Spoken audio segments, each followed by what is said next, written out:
So this month is liver. Hello viewers, a very good afternoon. Welcome to our FB live session. And today we are having a discussion on liver cancer. And today for our discussion we have with us Dr. Naveen, who is a senior consultant gastroenterologist and hepatologist at Apollo Hospitals, Jubilee Hills, Hyderabad. And for your information that October is even celebrated as Liver Cancer Awareness Month. So in order to create awareness among all the audience, we at Apollo are been doing such live sessions more and more for you all. So today for our session we have Dr. Naveen. So welcome to our session, sir. Thank you. So sir, before we start our session, just brief our audience about liver cancer and its incidence in India. Right. Good afternoon and good morning and good evening to all the viewers.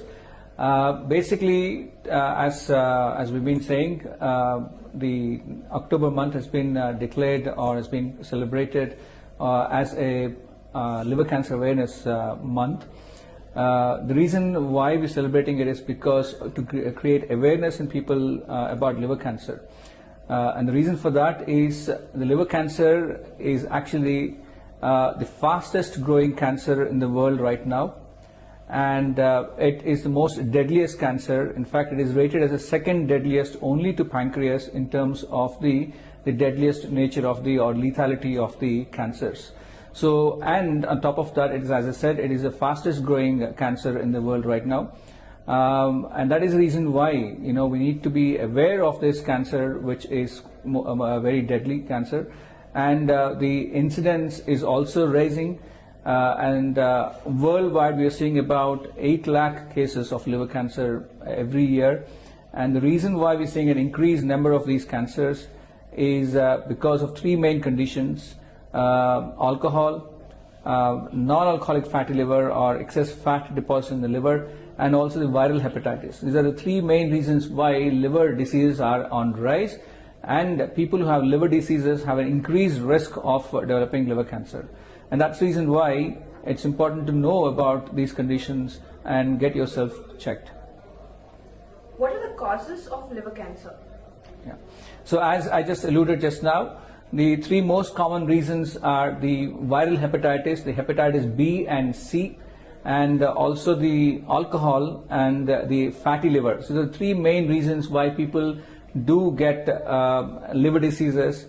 When the liver disease starts, it starts with having inflammation. That inflammation progresses towards scarring, and that scarring leads to what we call cirrhosis.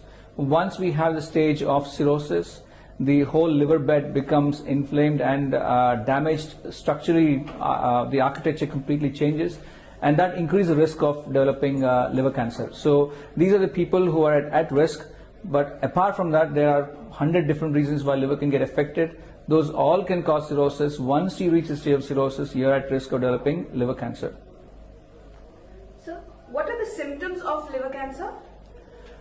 If you hear to my previous talks, liver diseases are such a silent killer, because liver copes to at least 80% of its damage, and then once it's more than 80% damage, the significant damage happens and it doesn't give much time. So hence the liver is like a silent killer, liver diseases are.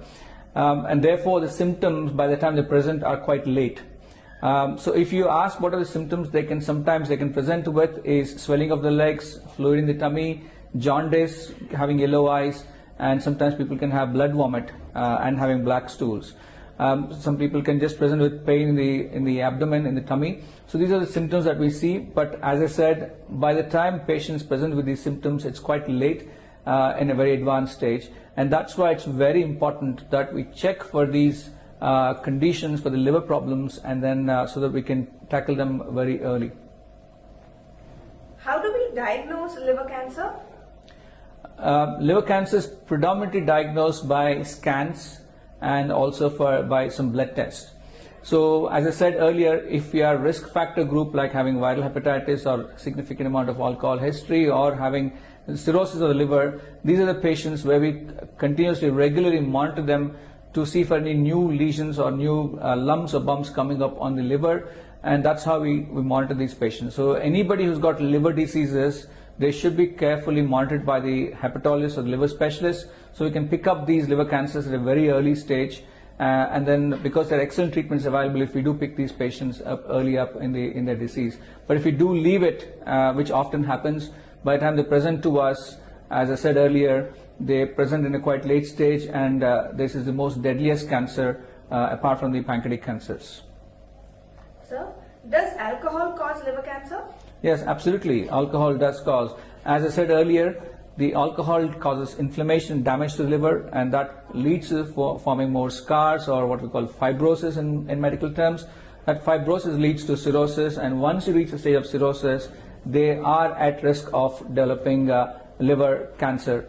In fact, the alcohol increases the risk of liver cancer by almost 20 to 30 times compared to a normal person. So it significantly increases the risk of liver cancer. Is liver cancer completely curable? Again, as I said, it depends on the stage of the liver disease. If it is picked up in a very early stage, yes, there are treatments which can be completely curable. But if they do present late in stage, then unfortunately there are no cures available. But of course, there are treatments where we can reduce the size or prolong the patient's life, but we won't be able to completely cure the cancer if they do present in the late stages. So we have a question from one of our viewers. Hello doctor, what are the symptoms of fatty liver? Is nausea and loss of appetite a symptom of liver disorder?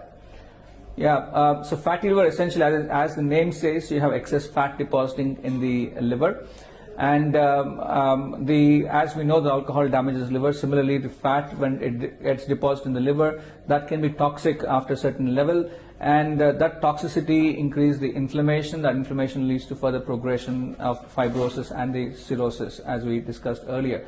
So whatever the insults or the etiology may be, once this inflammation process starts happening, it leads to cirrhosis, and that's where all the problems or the complications people do develop. Yes, nausea and loss of appetite could be a part of, or could be a reason for fatty, inflammation in the liver. But there are so many other conditions where people can get loss of appetite. So definitely, you need to be evaluated by a gastroenterologist or hepatologist so that we can look into it in detail. So once a liver cancer has been detected, what are the options available, or rather, what is the next step in the management? Yeah. So again, as I said, depends on the stage of the cancer that we pick up. But before I just tell about the treatments available, but let us just discuss a little bit about the symptoms as we discussed, but also more importantly, why it is so relevant that we need to look for this. As I keep stressing, even before also, liver disease is a silent killer. Unless we actually hunt for it, we won't be able to pick these cancers. I'll just give a small example to you. We had a patient recently, about 3 weeks back, and he was diagnosed with having hepatitis B. And hepatitis B has a significant risk of developing liver cirrhosis and also liver cancer. So we kind of did a contact tracing for this patient. So he has been diagnosed with hepatitis B. When we looked at his family history, his mother was diagnosed with hepatitis B, and she also unfortunately had a liver cancer. And the patient's brother also has been detected with hepatitis B. The patient's uncle, so his dad's brother, also been diagnosed with liver cancer. Mind you, all these patients did not have any symptoms at all. It was just picked up because we did all these tests one after the other. A patient who's been diagnosed with hepatitis B, when we did a contact tracing to his family, we picked up all these patients who've been having liver cancer.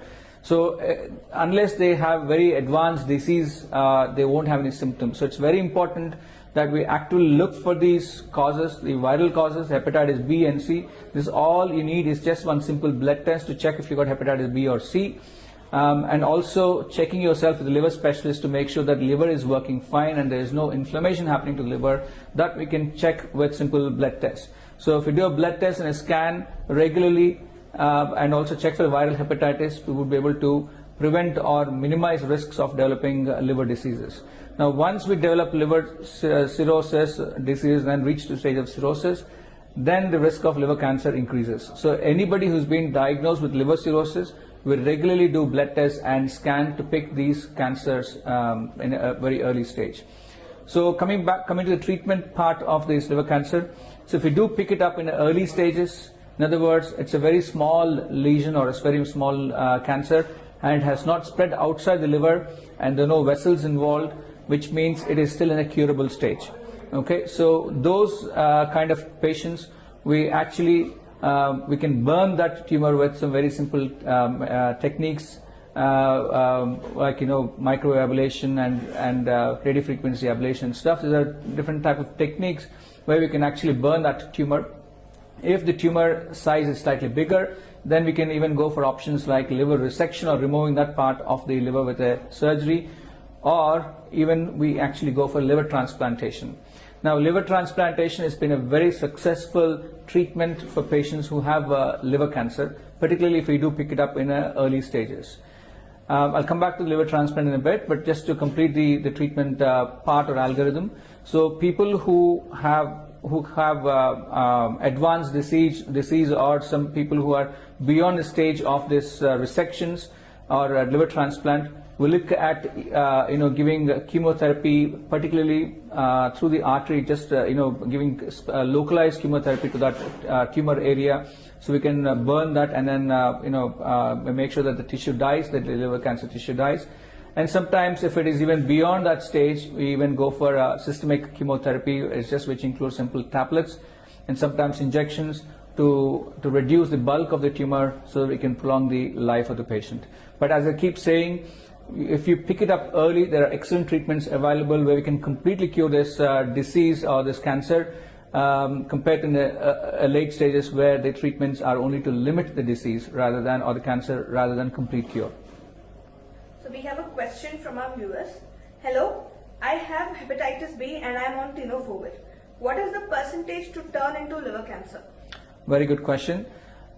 So if you do have hepatitis B and then you've been on tenofovir, the important things to look for is to make sure that the virus load is undetectable or the virus is under control. And you also need to get your liver function tested regularly to make sure that there is no inflammation happening in your liver and the virus is under control. If the virus load is growing in number or there's inflammation happening, that means there is a risk of progression towards liver cancer. And also so for these kind of patients, you need to be definitely under a liver specialist so that we can monitor them regularly. Okay. And the other group of patients where there's a small risk of, in fact, the significant risk of liver cancer is in hepatitis B patients, is if the hepatitis B happened in very early stage or very early age, and also in people who have a family history of liver cancer. So these are the people, even though they don't reach a stage of scarring or cirrhosis, they can still develop hepatitis B. So if you have hepatitis B, make sure that your liver tests are stable, they are normal, your viral count is completely undetectable, and you need to be regularly checked for any lesions in the liver with a scan, or simple ultrasound scan should be enough. But you need to get yourself under a liver specialist so he can carefully monitor you. So you mentioned about liver transplantation as one of the management options in liver cancer. So is it a safe operation? Absolutely. So as I said earlier, liver transplantation has completely changed the paradigm of the treatments for liver cancers. The field is even evolving to make sure that there is more cure that can be possible with liver cancer these days. So liver transplantation, if you ask me 30 years back, before, the transplant or the treatment option for liver cancer was very limited. But since the liver cancer has come into the limelight or as a treatment for the liver cancers, the success rates of curing this liver cancer has significantly improved. But as I said, it depends on the size of the lesion, and also to make sure that there is no spread of this tumor outside the liver. If there is no spread outside the liver and the size is acceptable for a liver transplant, then liver transplant is the best treatment for these patients with liver cancer. The success rates, what we talk about, is in terms of the recurrence rate of this cancer and the survival rates of the patients with liver transplant. So the survival rates for patients with liver transplant, we talk about more than 80% in 10 years down the line. So that patient, the risk or the chances of that patient being alive for more than 10 years is more than 80%. So it's an excellent treatment for a condition which is a deadly cancer, which is the most lethal cancer. For that, we're giving a more than 10-year survival or even beyond that with the liver transplantation. Along with that, the quality of life will also be significantly improved for these patients. And also, as I said, it is not just the removing the cancer, but as I said, the background liver, which is already cirrhotic, and these people are at risk of developing other complications of cirrhosis. So we can eradicate those complications also with a liver transplant. So if the liver cancer is picked up in very early stages, then yes, the liver transplant is the excellent treatment modalities available right now. What are the risks involved in liver transplantation? Good question. So just before coming to the risks involved, let me just talk about how the liver transplant works. There are two types of liver transplant. One is a cadaver liver transplant, other is a living donor live transplant. So cadaver is somebody, for example, somebody died of a road traffic accident. They are brain dead patients, but liver is working well. So you can take their liver and then you can transplant that liver to the person who needs the liver. That's called a cadaver transplant. A living donor transplant is any of your family members who's willing to donate and their blood group matches and they're fit enough patients, then we can take part of the liver and then donate to the recipient or the person who needs the liver. The advantage or beauty of this is because liver cells regenerate. So if I take 60% of livers from someone, a donor, that remaining 40% liver will regrow to 100% within 6 to 8 weeks. Similarly, the recipient or the person who actually receives the 60% liver, that also regenerates to 100% within 6 to 8 weeks. So in other words, in 2 months' time, you can have 100% liver for both the donor and the recipient. That's the advantage of the living donor liver transplant. Now, if you ask, as I said, 30 years before, the liver transplant outcomes were not so good. The success rate was not so good, and the complications were higher. Okay, but now with the modern techniques available, with this sleeker surgical techniques, better ICU care, better selecting these patients, and excellent treatments available post-transplant to make sure the liver doesn't get rejected, the success rate has been significantly improved.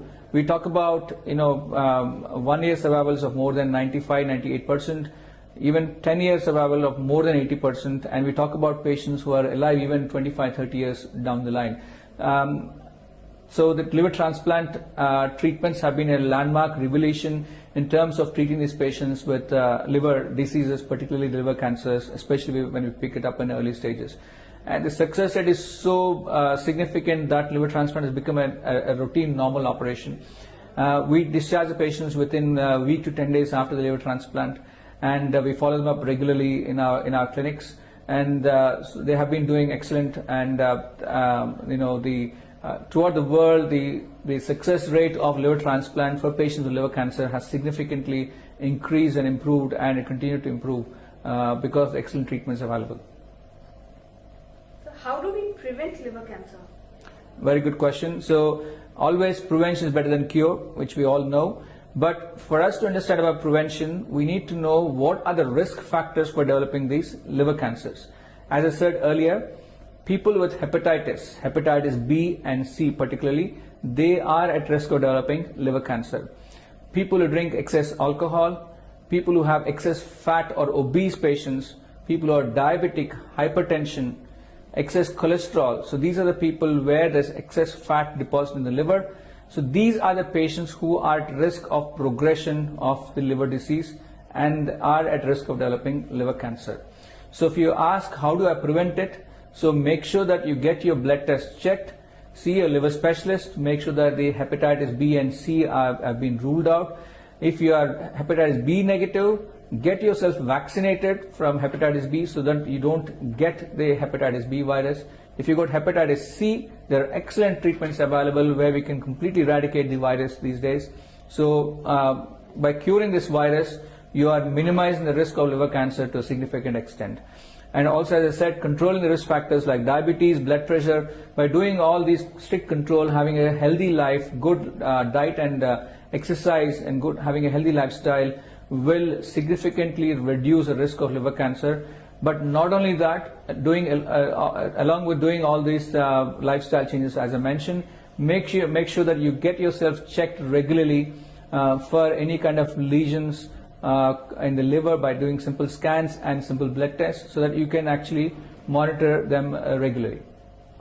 So a question from one of our viewers. I'm having NASH-related cirrhosis. Doctor says there's a chance for non-cirrhotic portal fibrosis also. Which is less serious, doctor? Frankly speaking, as I said earlier, when you get the stage of cirrhosis, the problems start with developing complications post developing cirrhosis.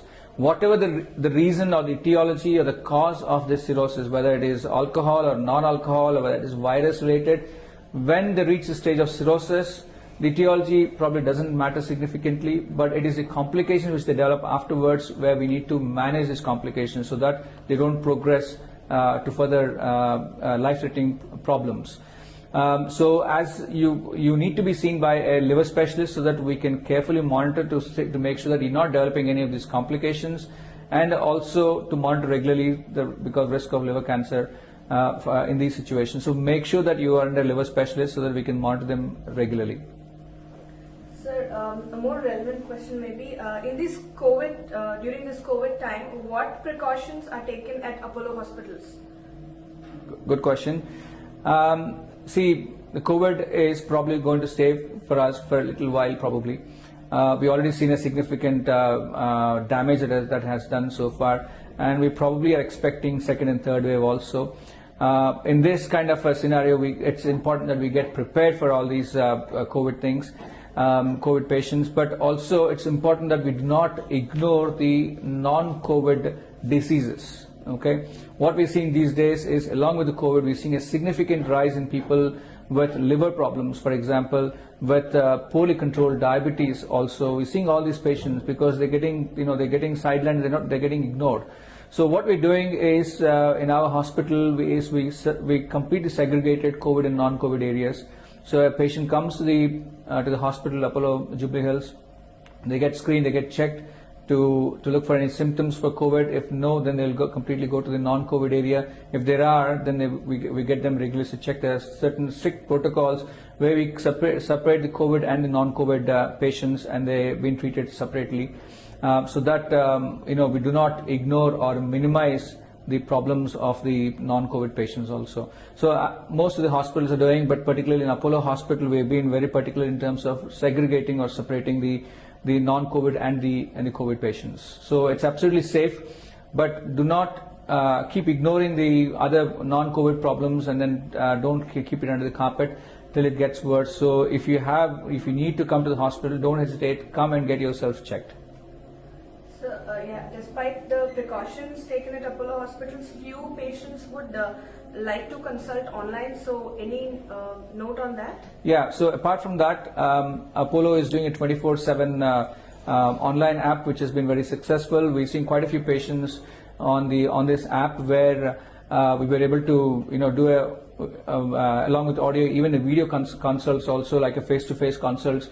And we were able to exchange a lot of information in terms of their previous reports and stuff. We were able to see all those things. So it's a very user-friendly. You can do it from your home. So it's been very helpful. In fact, a lot of my patients, I'm actually asking them to do it as an Apollo 24/7 online, so that we can do a video consult sitting at their own house. And we can share all the information. Everything is logged into the system, so it's easy to look back, track all the the reports and stuff also. So it's been very, very helpful. I would encourage you guys to see if if you need any consult, you can absolutely use this service of Apollo 24/7. So, sir, any take-home messages? Yeah. So, ladies and gentlemen, the reason why we wanted to come in front of you today is, as we said, this month is the Liver Cancer Awareness Month, and the reason why we want to do this is, as I said in my earlier part of the talk, that liver cancer is the deadliest cancers so far apart from the pancreatic cancers. And not only that, it is the fastest growing cancer right now. That's because of the risk factors that we have. As I said earlier, hepatitis, viral hepatitis, alcohol, and our lifestyle, particularly diabetes, hypertension, they all are increasing the risk of liver cancers. And liver cancer is a silent killer because until it is quite late stage, it does not give any symptoms. So make sure that you control all your risk factors, have a healthy lifestyle, but also get yourself checked for hepatitis and the routine liver function test and the ultrasound scan, so that we can pick these lesions very early, these tumors early. So there are excellent treatments, including cure, which are available, compared to when you present late, when there are hardly any treatments of cure. So please get yourself checked. Don't ignore this. Make this as an important aspect of your health. Get yourself checked for any liver cancers, and also spread this message across to your family members, because, as I said, it is a silent killer. Unless you actually make them aware, they won't be able to recognize and come forward for the tests. Thank you so much, sir, for spending your valuable time with us. Thank you.